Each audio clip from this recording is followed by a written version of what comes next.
khat or a chaat is something people they chew on, and the effects is the same as that of caffeine or methamphetamine.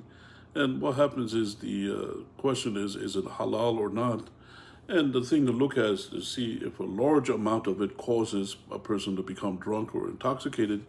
And what they say is in the Hanbali school, if 10 kilograms of it, if that causes a person to become drunk or intoxicated, then a handful would be haram, then a small amount would be haram. So that's something to look at, to consider for when you look at chaat or khat, what that does. And that's the ruling in Islam, that if a large amount of it, it causes a person to become intoxicated, then a small amount of it is not allowed.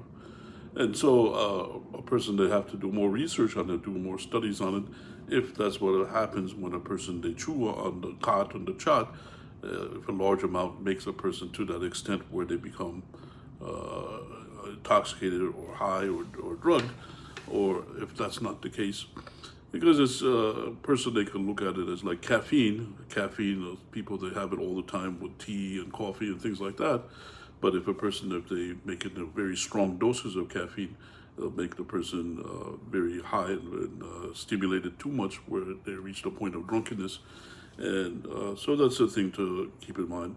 And bear in mind that the amount that a person they have to look at is 10 kilograms. And if that's what makes a person, if a person to get drunk or intoxicated in 10 kilograms, then it would be haram. But if not, then it would be allowed. So that's the thing to keep in mind. So again, the ulama, they had differed on the ruling on the chaat and the khat. Some of them, they said the view that it doesn't make the person drunk, so it's allowed. And some of the view says that it's haram because that's the case for it.